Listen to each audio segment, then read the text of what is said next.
અંકલેશ્વર પિરામણ નાકા પાસે જમીન દલાલ પર માથાભારે ઇસમોનો હુમલો કરાયો હતો. રાજ એન્ટરપ્રાઇઝ પર લાકડા તેમજ લોખંડ કાટમાળ લેવા પહોંચેલા જમીન દલાલ પર ત્યાં રહેલા ઇરફાન ઉર્ફે ચક્કર અને તેના સાગરીતો જમીનના દસ્તાવેજ થઈ ગયા છે કહી પહેલા ધક્કે ચડાવ્યા હતા. કાર તરફ પરત જતી વેળા અચાનક પાછળથી આવી ઢીકાપાટુનો માર મારી જાનથી મારી નાખવાની ધમકી આપી હતી. અંકલેશ્વર શહેરમાં રહેતા અને જમીન લે વેચના વ્યવસાય સાથે સંકળાયેલા સાગરચંદ જૈન પર તેના મિત્ર મુર્તુઝાનો ફોન આવ્યો હતો કે રાજ એન્ટરપ્રાઇઝ પર આવી જૂના લાકડા તેમજ અન્ય લોખંડ કાટમાળ લઈ જાઓ તેમ જણાવ્યું હતું.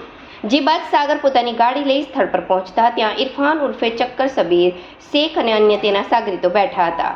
જેને સાગરચંદે લાકડાને કાટમાળ અલગ કરી આપો તેમ જણાવતા જ દસ્તાવેજ થઈ ગયેલ છે, તું અહીંથી નીકળ તેમ કહી ધક્કો માર્યો હતો. જે બાદ તેઓને અભદ્ર ગાળો આપતા સાગરચંદ પોતાની કાર પાસે પરત વળતા પાછળથી ઇરફાન ઉર્ફે ચક્કર, સબ્બીર શેખ અને તેના સાગરીતો આવીને સાગરચંદને પ્રથમ મોઢાના ભાગે તમાચો મારી દીધો હતો. જે બાદ અન્ય સાગરીતો ભેગાને ધક્કામુક્કી કરી અચાનક હુમલો કરી ઢીકાપાટુનો માર માર્યો હતો. જે બાદ તેઓ બચીને ગાડીમાં બેસી જતા કાર પાસે આવીને આજે બચી ગયો છે, હવે પછી જાનથી મારી નાખું શું કહી ધમકી આપી હતી. જે બાદ ઇજાગ્રસ્ત હાલતમાં શહેરી ડિવિઝન પોલીસ મથકે પહોંચી આ અંગે ફરિયાદ આપતા પોલીસે ઇરફાન ઉર્ફે ચક્કર, શેખ તેમજ તેના સાગરીતો વિરુદ્ધ ગુનો નોંધી વધુ તપાસ શરૂ કરી હતી.